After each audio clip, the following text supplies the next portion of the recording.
तो हेलो दोस्तों, कैसे हैं आप सब। मैं हूं आशुतोष सिंह चौहान और हम लोग आ चुके हैं अपने एक न्यू वीडियो लेक्चर पर, जहां पर हम आपका हार्दिक स्वागत करते हैं। उस पे हम लोग बात करने वाले हैं बेंजीन एंड इट्स डेरिवेटिव्स के बारे में। तो यहाँ पर बेंजीन का जो चैप्टर है, उसका जो यूनिट है वो लगभग ख़त्म होने वाली है। तो आज हम लोग बेंजीन के जो लास्ट टॉपिक हैं, structure and uses of DDT, BHC, chloramine and saccharin, इनके बारे में बात करने वाले हैं। तो देखिए यहाँ पर सबसे पहले दिया हुआ है डीडीटी। अगर डीडीटी का अगर हम लोग नाम जाने तो इसको कहते हैं डाइक्लोरो डाइफेनिल ट्राइक्लोरोइथेन, और इसका जो आईयूपीएसी नेम है ये है 2,2 डाई पैराक्लोरोफेनिल और 1,1,1 ट्राइक्लोरोइथेन। मतलब यहाँ पर क्या दिया गया है, अगर हम लोग इस पॉइंट से बात करें तो ये स्ट्रक्चर ये दिया गया है। तो 1 पे कितने क्लोरीन है, 1 2 3। तो इसकी अगर पोजीशन के हिसाब से बात करें तो 1,1,1 ट्राइक्लोरो 1,2, मतलब 2 कार्बन के लिए एथ और कार्बन कार्बन के बीच में सिंगल बॉन्ड तो एन। तो ये तो हो गया एथेन, ये हो गया 1,1,1 ट्राइक्लोरो। और यहाँ पर देखो ये 2 फेनिल ग्रुप जुड़े हुए हैं ना, और इन फेनिल ग्रुप के पैरा पोजीशन पे क्या जुड़ा हुआ है, क्लोरीन ग्रुप जुड़ा हुआ है। इसलिए जो इसका आईयूपीएसी नेम आ रहा है वो 2,2 डाई, मतलब 2,2 मतलब दूसरी पोजीशन से जो ये 2 फेनिल ग्रुप जुड़े हुए हैं ना, और ये कैसे फेनिल ग्रुप जुड़े हुए हैं, जहाँ पर पैरा पोजीशन पर Cl जुड़ा हुआ है, यानी क्लोरीन जुड़ा हुआ है। तो इसका मतलब हो जाएगा 2,2 डाई पैरा क्लोरोबेंजीन। तो ये इतना हो गया 2,2 डाई पैरा क्लोरोबेंजीन। फिर क्या है, ट्राइक्लोरो, यानी 1 2 3, यानी 1,1,1 ट्राइक्लोरो, और 2 कार्बन के लिए एथ और सारे में सिंगल बॉन्ड तो एन, तो ट्राइक्लोरोएथेन इसका इस प्रकार से कुछ नाम आ जाने वाला है। ठीक है। तो अगर प्रिपरेशन की बात करें इनकी, तो प्रिपरेशन की बात हम लोग जानते हैं कि जो डीडीटी है, यानी डाई क्लोरोडाइफेनिल ट्राइक्लोरोइथेन, या 2,2 डाई पैराक्लोरोफेनिल 1,1,1 ट्राइक्लोरोइथेन, इसको हम लोग प्रिपरेशन इसकी कैसे करते हैं। तो इसकी प्रिपरेशन हम लोग करते हैं कंडेंसेशन मेथड द्वारा, जहाँ पर हम लोग क्या करते हैं, क्लोरोबेंजीन को जो क्लोरल है, यानी जिसको क्लोरो को हम लोग कहते हैं ट्राइक्लोरोएस्टल्डिहाइड, उसके साथ रिएक्शन करवाने पर जहाँ पर H2SO4 यानी सल्फ्यूरिक एसिड की हम लोग प्रेजेंस लेते हैं, तो हम लोगों को क्या मिल रहा है, डीडीटी वहाँ पर मिल रहा है। तो आप लोग देख सकते हैं यहाँ पर ये जो क्लोरल है उसका कुछ इस प्रकार से स्ट्रक्चर है। इसको हम लोग क्या कहते हैं, ट्राइक्लोरोएस्टल्डिहाइड। तो देखो 1 2 3 ट्राई क्लोरो हो गया ये, और 2 कार्बन के लिए इस, और 2 कार्बन है और CHO ग्रुप है, तो एस्टल्डिहाइड ये पूरा हो गया। तो ट्राइक्लोरोएस्टल्डिहाइड ये क्या है, क्लोरल है।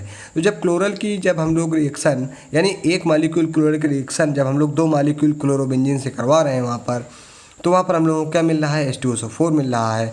और सॉरी, वहाँ पर हम लोग जब प्रेजेंस लेते हैं H2SO4 की और हीट वहाँ पर दे रहे हैं, तो वहाँ पर हम लोगों को डीडीटी मिल रहा है। डीडीटी को आप लोग जानते होंगे, ये बहुत इंपॉर्टेंट टॉपिक है। इन 4 में से 2 नंबर के क्वेश्चन पूछे जाने के बहुत चांसेस रहते हैं, तो आपको ये बहुत ध्यान समझना है। देखिए यहाँ पर ये क्लोरल लिया गया है Cl3CCHO, ये क्लोरल है। अगर हम लोग इसको तोड़ करके समझें, जो रिएक्शन हुई है यहाँ पर अपनी, कुछ इस प्रकार से जो रिएक्शन हो रही है, ये वाली रिएक्शन, तो अब इस रिएक्शन को हम लोग क्या करने वाले हैं, मैकेनिज्म के थ्रू देखने वाले हैं।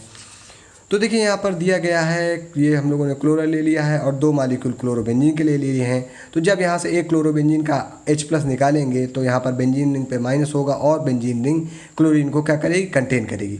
अब यही H क्या होगा, इस ऑक्सीजन से जो अटैच होगा, और ये इसका एक H इस ऑक्सीजन से अटैच होगा, और यहाँ पर क्या बनने वाला है, यहाँ पर बनने वाला है H2O, जो बॉन्ड फॉर्मेशन और बॉन्ड ब्रेकिंग के बाद बन रहा है।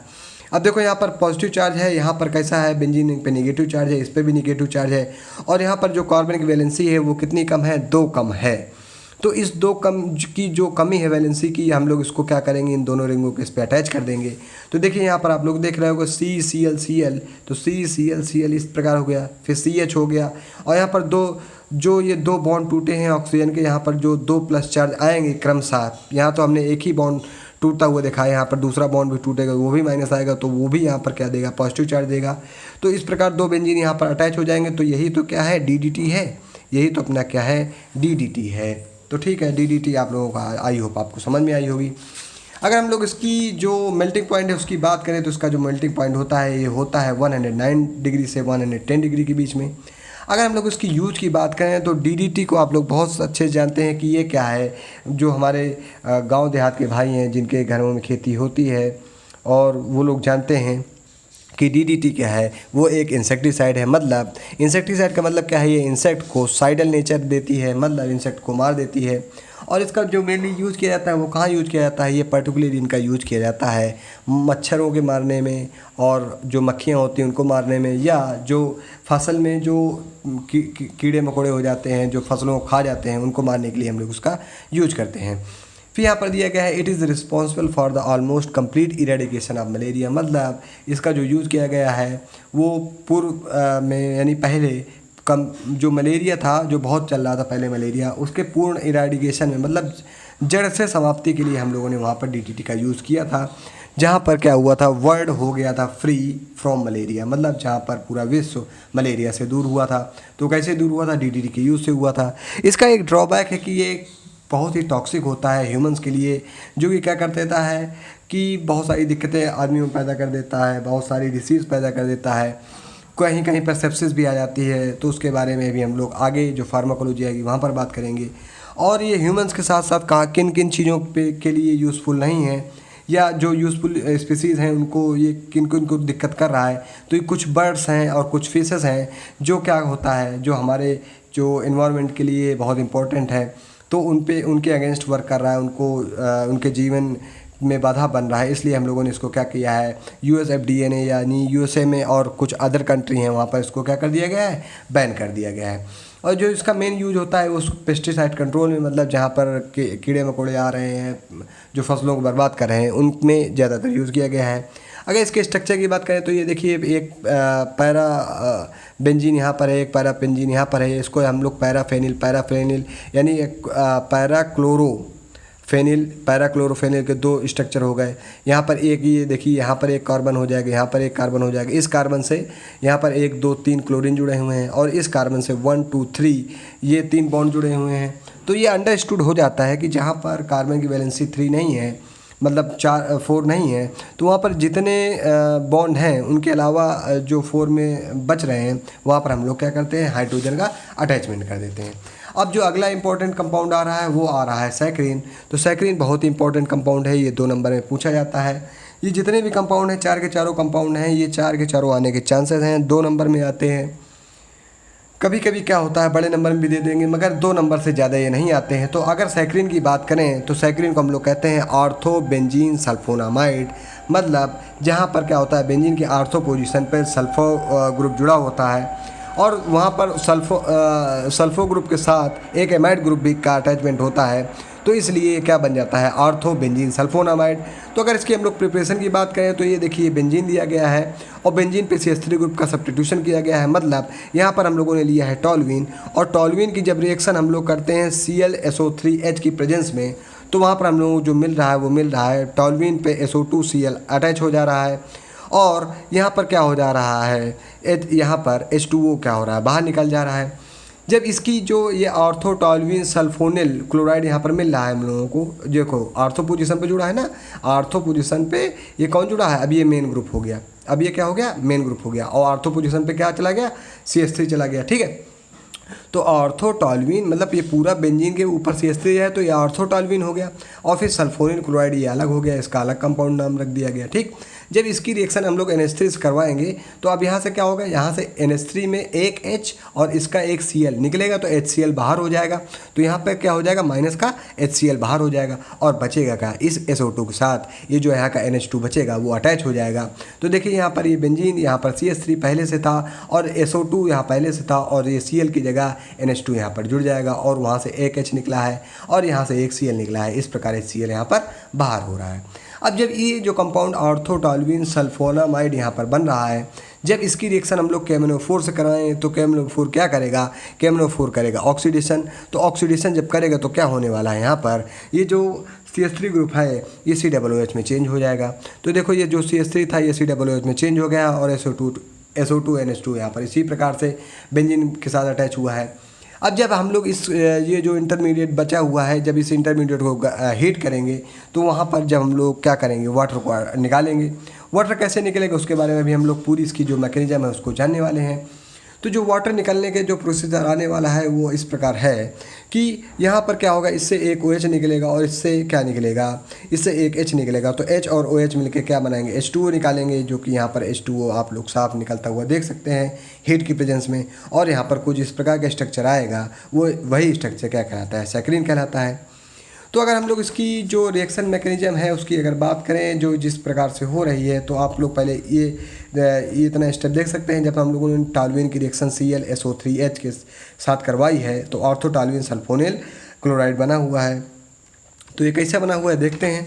तो देखिए आप लोग देख रहे होंगे कि यहाँ पर जब हम लोगों ने ये टॉल्यूइन दिया है, टॉल्यूइन में ये हाइड्रोजन को हम लोगों ने ऐसे मान लिया है, और जब इसकी ClSO3H के साथ रिएक्शन करवाई है तो ये जो ClSO3H है वो OH सिंगल बॉन्ड SO2Cl के रूप में टूट जाएगा। और अगर हम लोग इसकी बात करें तो ये जो SO2Cl में टूटा है तो ये OH की तरफ माइनस का बॉन्ड आएगा और SO2Cl की तरफ प्लस का बॉन्ड आएगा, और इसकी तरफ क्या होगा, H पॉजिटिव हो जाएगा और ये नेगेटिव हो जाएगा बेंजीन रिंग में, यानी टॉल्यूइन रिंग में। तो अब इस टॉल्यूइन में ये नेगेटिव के साथ ये पॉजिटिव क्या हो जाएगा, यहाँ पर अटैच हो जाएगा जा करके, और ये H प्लस OH माइनस के साथ मिलकर H2O निकालेगा। तो यानी यहाँ पर क्या हो रहा है, यहाँ पर H2O निकल जा रहा है बाहर, और ये देखो ये बेंजीन है, ये CH3 है जुड़ गया, और यहाँ पर ये SO2Cl यहाँ पर प्लस और माइनस मिलकर एक बॉन्ड बनाएगा, तो SO2Cl यहाँ पर बन रहा है। अगर इसके नाम की बात करें उसका नाम है ऑर्थो टॉल्यूइन सल्फोनिल क्लोराइड, इसका नाम आ रहा है। अब इसी कंपाउंड की रिएक्शन जब हम लोग NH3 से करवा रहे हैं तो NH3 को हम लोगों ने कुछ इस प्रकार से लिखा हुआ है, क्योंकि इस प्रकार से ही लिखने पर ही कंपाउंड का जो फॉर्मेशन हो रहा है। क्यों? क्योंकि यहाँ से ही बॉन्ड टूटना का जो बॉन्ड टूट रहे हैं वो हमको समझ में आएंगे। तो ये देखो benzene ortho toluene sulphonyl chloride यहाँ पर ये जो दिया गया है, जो यहाँ पर हम लोगों ने पाया था, उसकी जब हम लोग NH3 से रिएक्शन करवा रहे हैं तो यहाँ पर ये H प्लस हो जाएगा और NH2 कैसा हो जाएगा, माइनस हो जाएगा। और ये देखो इधर क्लोरीन है तो ये क्लोरीन कैसा होगा, नेगेटिव चार्ज हो जाएगा, और ये कैसा चार्ज हो जाएगा, पॉजिटिव चार्ज हो जाएगा। अब इस पॉजिटिव चार्ज के बाद ये कैसा होगा, ये नेगेटिव चार्ज यहाँ पर क्या हो जाएगा, अटैच हो जाएगा आकर के, और ये जो Cl माइनस है वो H प्लस के साथ क्या हो जाएगा, बाहर हो जाएगा। तो जब ये इस प्रकार की कंडीशन आ रही है यहाँ पर, तो हम लोग क्या करेंगे, हम लोग देखेंगे HCl यहाँ से बाहर हो जाएगा तो माइनस का HCl यहाँ से निकाल देंगे, और ये NH2 यहाँ पर ऐड कर देंगे। तो बेंजीन के साथ CH3 जुड़ा हुआ है, और इसके साथ जो SO2Cl था वहाँ पर SO2NH2 अब आ जाने वाला है। ठीक है। तो अब उसके बाद अब ये जो रिएक्शन है KMnO4 से ऑक्सीडेशन, तो ऑक्सीडेशन में दोस्तों यही चीज़ मिलने वाली है, तो इसलिए हम लोग इसका ऑक्सीडेशन आपको करके नहीं दिखा रहे हैं, क्योंकि यहाँ पर ऑक्सीडेशन में वही चीज़ें आ रही हैं, तो उनका कोई मकसद नहीं है करके आपको दिखाने का। वो अंडरस्टैंड होना चाहिए आपको कि जब हम लोग KMnO4 से ऑक्सीडाइज करेंगे किसी भी चीज़ को तो वहाँ पर क्या होगा, सीधे एसिड बन रहा है। अब इसी एसिड को हम लोगों ने क्या किया है, ले लिया है, और इस एसिड को आप लोग देख सकते हैं जो COOH था, हम लोगों ने इसको C डबल बॉन्ड O और सिंगल बॉन्ड OH किया है। तो OH की तरफ कैसा चार्ज है, नेगेटिव चार्ज, और CO की तरफ कैसा चार्ज आएगा, पॉजिटिव चार्ज। और यहाँ पर जो SO2NH था उसको हम लोगों ने किया है, यहाँ पर H प्लस और SO2NH माइनस की तरफ तोड़ दिया है। तो यहाँ से H और OH मिलके क्या बनाएंगे, H और OH मिल करके यहाँ से बनाएंगे H2O, यहाँ से बाहर निकल जाएगा, और यहाँ पर साइक्लाइजेशन हो जाएगा। क्यों? क्योंकि जो SO2NH माइनस का है और यहाँ पर ये प्लस चार्ज है, तो ये आपस में क्या जुड़ के क्या बनाएंगे, बॉन्ड बनाएंगे। अब जब ये बॉन्ड बनाएंगे तो यहाँ पर कुछ इस तरीके का स्ट्रक्चर आएगा, और यही स्ट्रक्चर दोस्तों कहलाता है क्या, यही स्ट्रक्चर कहलाता है सैकरीन। तो अगर हम लोग फिजिकल प्रॉपर्टीज़ की बात करें सैकरीन की, तो सैकरीन में देखो जितने भी हम लोगों ने कंपाउंड बताए थे, हम बहुत टाइम से बताते चले आ रहे हैं कि अधिकतर कंपाउंड कैसे होते हैं, कलरलेस क्रिस्टलाइन कंपाउंड होते हैं। तो सैकरीन भी कैसा है, कलरलेस क्रिस्टलाइन कंपाउंड है। अगर इसके मेल्टिंग पॉइंट की बात करें तो इसका मेल्टिंग पॉइंट जो होता है वो होता है 224 डिग्री सेल्सियस। और अगर इसके हम लोग जो ये बताते हैं लोग कि ये शुगर से 500 टाइम्स स्वीटनर होता है, मगर वो कौन सा चीज़ होती है जो 500 टाइम्स स्वीटनर होती है, तो वो होता है दोस्तों सोडियम का सॉल्ट। मतलब सैकरीन का जो सोडियम सॉल्ट है वो जो टेबल शुगर होती है उससे 500 टाइम ज़्यादा स्वीटनर होता है। तो यहाँ पर ये बताई गई है, देखिए सोडियम सैकरीन जो है, यानी जो सोडियम सॉल्ट है वो 500 time more sweetener than saccharin sugar है।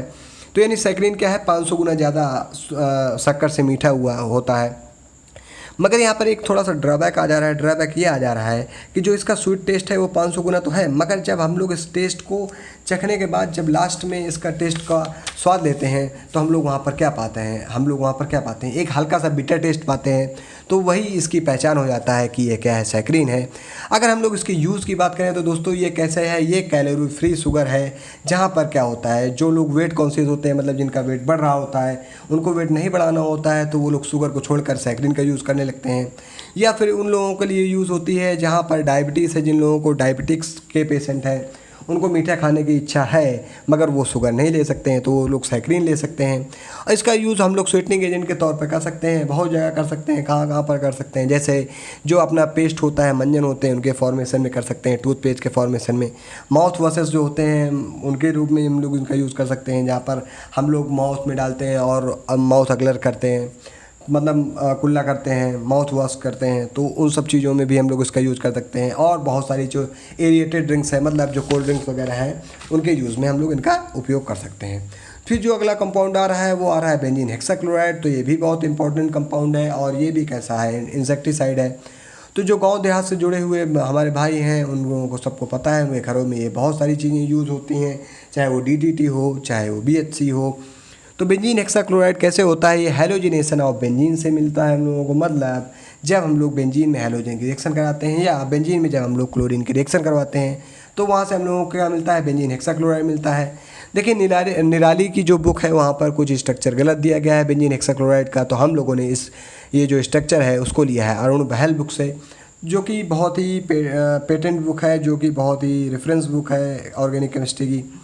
तो ये सारी चीज़ें हैं। तो देखिए यहाँ पर बेंजीन हेक्साक्लोराइड में हम लोग क्या बताए हैं कि बेंजीन जब रिएक्ट करता है क्लोरीन मॉलिक्यूल से, तो वहाँ पर क्लोरीन मॉलिक्यूल एक्सेस में हम लोग ले लेते हैं, यानी हम लोग अधिकता में ले रहे हैं वहाँ पर। और जो प्रेजेंस हो रही है वो यूवी लाइट की हो रही है, यूवी लाइट मतलब अल्ट्रावायलेट रेज हो रही हैं। तो वहाँ पर हम लोगों को जो चीज़ें मिल रही हैं वो हो रही हैं हेक्साक्लोरोसाइक्लोहेक्सेन भी आप लोग इसको कह सकते हो, या बेंजीन हेक्साक्लोराइड भी इसको आप लोग कह सकते हो। तो कुछ इस प्रकार का यहाँ पर स्ट्रक्चर आ जा रहा है। अगर आपको ये स्ट्रक्चर समझ में नहीं आ रहा है तो कुछ इस प्रकार का स्ट्रक्चर भी आप लोग उसको देख सकते हो। ये दोनों ही BHC के स्ट्रक्चर हैं।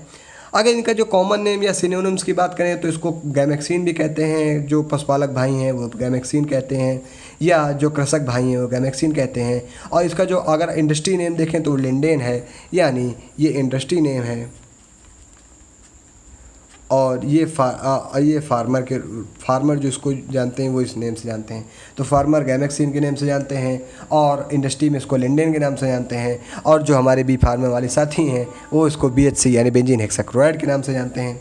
अगर इसके यूजेस की बात करें तो इसका यूज़ क्या है, ये पावरफुल इंसेक्टिसाइड है, मतलब ये इंसेक्ट को क्या करता है, किल करता है। और ये जो इसका जो ट्रीटमेंट के रूप में ये कहाँ पर यूज़ किया जाता है, तो ये जैसे इसके बीज हैं या लाइस हैं, मतलब जहाँ पर जुएँ हैं या कुछ जो छोटे छोटे कीड़े हो जाते हैं जो बालों के बीच में होते हैं, चाहे अंडर आर्म्स के बाल हों, चाहे प्यूबिक रीजन के बाल हों, वहाँ पर जो होते हैं कुछ छोटे छोटे कीड़े, उनको कहते हैं इसके बीज। तो मतलब उनके ट्रीटमेंट में हम लोग उसका यूज़ करते हैं, यानी BHC का।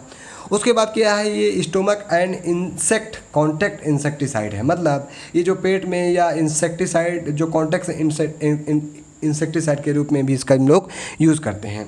मगर ये अब इस यहाँ पर जो ध्यान देने वाली बात है वो ये है कि जो होता है ये DDT से ज़्यादा वोलाटाइल होता है, मतलब ये DDT से ज़्यादा वोलाटाइल है, यानी ये जल्दी से फ्यूमिगेट हो जाता है और उड़ जाता है, और जो अपना एक्शन है वो जल्दी दे देता है। फिर उसके बाद जो लास्ट कंपाउंड आ रहा है अपना, वो लास्ट कंपाउंड है क्लोरामाइन, मतलब जहाँ पर क्लोरीन की रिएक्शन एमीन से करवाई जाती है, तो वहाँ पर जो कंपाउंड मिल रहा है हम लोगों को उसको हम लोग कहते हैं क्लोरामाइन। तो ये यहाँ पर क्या दिया गया है कि are those amines who contain a chlorine atom, मतलब कोई ऐसे एमीन जो अपने साथ क्लोरीन एटम को क्या करते हैं, कंटेन रखते हैं, वो क्या कहलाते हैं, क्लोरामाइन कहलाते हैं। तो देखिए यहाँ पर जो इसका मॉलिक्यूलर फार्मूला है उसकी अगर हम लोग बात करें तो उसका फार्मूला आता है NH2Cl, और इसके जो स्ट्रक्चर आ रहा है कुछ इस प्रकार से आ रहा है। अगर हम लोग इसके स्ट्रक्चर को ध्यान से देखें तो ये NH3 की तरीके स्ट्रक्चर आ रहा है। देखिए यहाँ पर एक लोन पेयर हो गया है और ये इस प्रकार से NH3 की स्ट्रक्चर है, मतलब हम लोग इसको कह सकते हैं यह क्लोरीन सब्स्टिट्यूट है किसका, NH3 का, मतलब ये अमोनिया का क्लोरीन सब्स्टिट्यूट है, जहाँ पर हम लोगों ने एक हाइड्रोजन को हटाया है और वहाँ पर उसकी जगह एक क्लोरीन को अटैच किया है। अगर हम लोग इसका यूज़ की बात करें तो यूज़ है इसका डिसइंफेक्टेंट के रूप में, और वाटर को जो ड्रिंकिंग वाटर है उसको ट्रीट करता है, वहाँ पर जो कीड़े मकोड़े हैं उनको मारता है, जो छोटे छोटे कीड़े हैं उनको मारता है, और डिसइंफेक्शन काम करता है, मतलब प्यूरिफिकेशन ऑफ वाटर के तौर पर हम लोग यूज़ करते हैं। तो अगर हम लोग ये जो चीज़ें हैं जो इम्पोर्टेंट है, वहाँ पर देखो 4 के चारों कंपाउंड इम्पोर्टेंट है, मगर अगर हम लोग बात करें जो मोस्ट इम्पॉर्टेंट है वो है सैकरीन और डीडीटी। तो आप इनके बारे में ज़रूर पढ़िएगा। आपके सेमेस्टर एग्ज़ाम में या सेशनल एग्ज़ाम में ये तो चीज़ें आने ही आने वाली हैं, उसके साथ ही जो सेमेस्टर का लास्ट एग्ज़ाम होता है वहाँ पर भी चीज़ें आएंगी। तो ठीक है, बहुत बहुत धन्यवाद। कल हम लोग अपना जो बेंजीन है वो पूरा टॉपिक यूनिट 1 कवर कर लेंगे। तो आई होप आप लोग सभी लोग बहुत ही अच्छे होंगे और सभी लोगों को आ रहा है। तो बहुत बहुत धन्यवाद, नमस्कार, धन्यवाद।